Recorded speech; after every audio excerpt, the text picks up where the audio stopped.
suprotno mišljenje, da čujemo glas drugih, onih koji misle drugčije, a ne samo one upevane koji pevaju jedno te isto po nalogu vođe.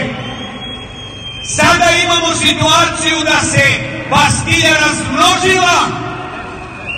Sada imamo nacionalne frekvencije koje uopšte ništa drugo i ne rade, nego statistički obaveštavaju o tome da su se desili neki protesti. I to samo na RTS-u.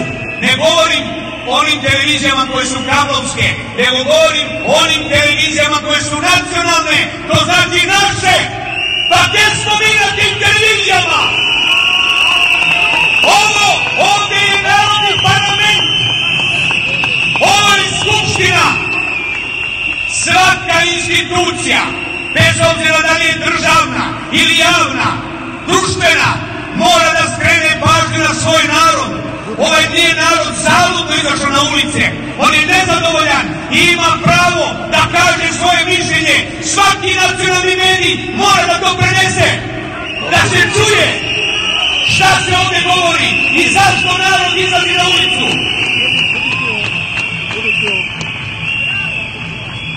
Tada sam rekao, a tad sam i upoznao Zorana Đinđića, baš ovdje na Česti, rekao sam mu treba izdržati 40 dana i 40 noći, znajući da se Satana i đavo pobeđuju kao na Svetoj gori, kada je Hrist imao iskušenje i 40 dana i 40 noći sa zlom izašao na kraj.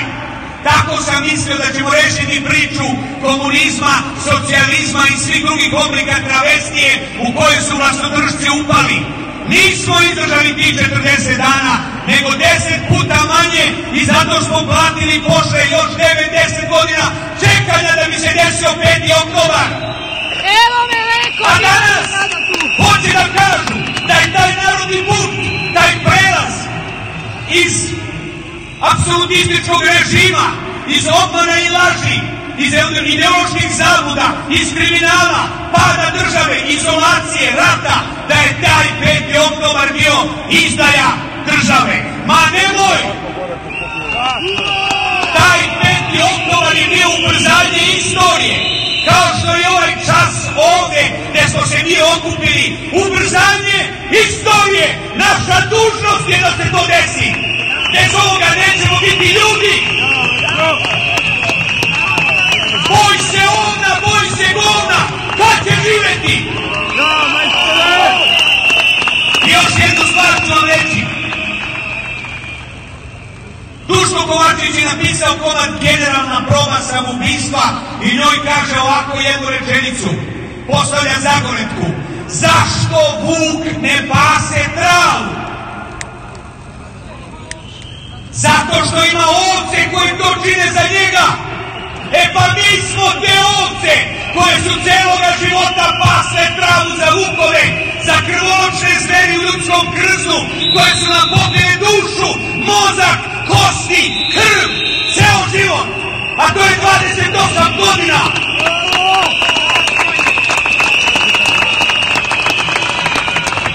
Dragi moji, Beograđani, svi koji ste došli iz Srbije, mi smo moć. Država i sve njene institucije i vlast postoje zbog nas. Zoran Đinđić nas je učio da je vlast servis naroda. Nije ona nikakav okupator. A oni se ponašaju baš tako. Optužujem ih sa ovoga mesta da dele narod, da projektuju strah, da hoće da ga ponize, da hoće da ga obezvrede, da hoće isključivo da ga tretiraju kao ovce za šišanje i klanje po potrebi. Neće moći. Kada se probudi narodna svest, kada se probudi građanska svest, nikakvo jače oružje vam ne treba.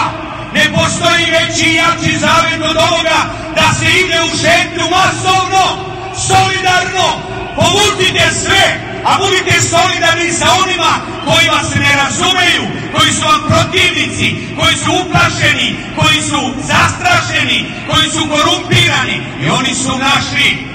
To je naš narod, bez obzira što je zaveden. Niko neće osvojiti slobodu zem nas. Neće nam slobodu dati ni Rusi, ni Amerikanci, ni Brisel. Nema te slobode bez nas. I ako ovdje uspostavimo vertikalu slobodnog duha, ako osvojimo političke i svake druge slobode, svi će nas tako tretirati, kao ljude koji ne poginju glavu pred silom i pred pretnjom ili ucjenom. A ovi su život pretvorili u prisilu. Egzistenciju su pretvorili u ucjenu. A jedina sloboda šta je? Bekstvo! Bekstvo iz zemlje ili bekstvo u sebe. I jedini narod koji ovdje priznaje jeste takozvani njegov narod, a to je oni koji ga glasaju, oni koji se pred njim klanjaju, oni koji ga se plaše. E pa mi smo taj narod, Aleksandre Vučiću! Sklanjaj se sa istorijske scene, jer si ti bauk, jer si ti demon prošlosti, ti si taj Vuk koji je obukao demokratsku jagnjeću kožu. Znamo mi šta si ti radio i kako si govorio i kako si se ponašao. Sada si uzeo ruku demokrate. Ma nemoj, naivni smo, glupi smo, ne vidimo. Po delima se sude ljudi. A vidimo tvoja dela. Da smo zadovoljni, onda ne bi bili na ulici. Još jednu stvar ću vam reći, da bi raščistili. Nemojte da mislite da mi imamo neku dužnost prema bilo kome, prema Europskoj uniji.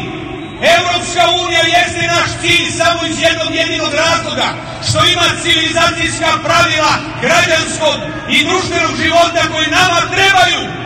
Bez njih ćemo uvijek biti osuđeni na ove podlace koji vlast doživljavaju kao mesto bogaćenja, kao mesto organizovanog kriminala i kao mesto protekcije. Samo za njih, a svi drugi da se plaše. Pozivam sve građane da se usprave, da napune svoje srce energijom i da ne priznaju ni jednog momenta da su zastrašeni, nego naprotiv, razbijmo taj strah, pobedimo!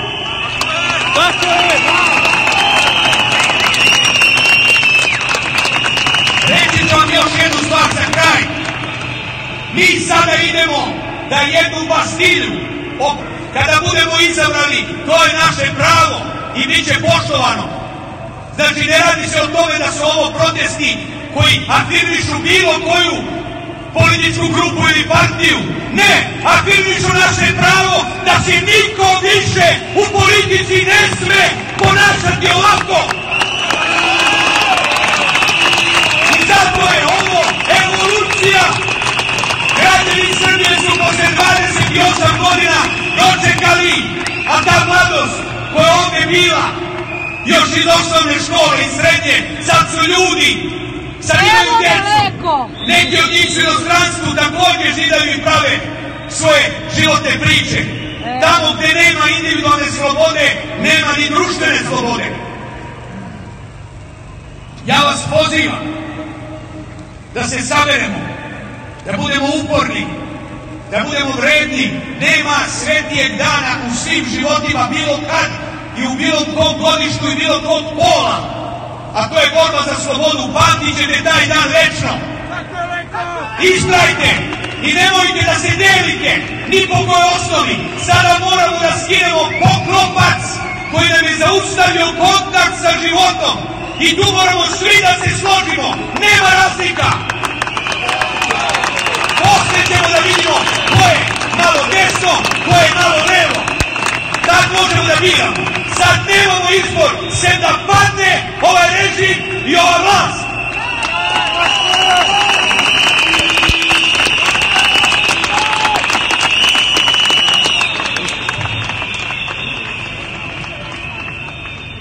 Kako bi rekao naš vođa, jedan koji je već otišao, volim vas, volim ja vas.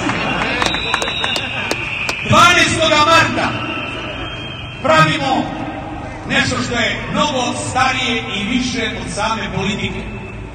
A to je da u jednom čutanju, a nekada tišina više kaže nego reč, posvetimo taj dan 16 godina od smrti i ubistva našeg premijera. Ne zaboravite da je to čovek koji je platio svojim životom jedini, politička žrtva jedina, da bi Srbiji bilo bolje.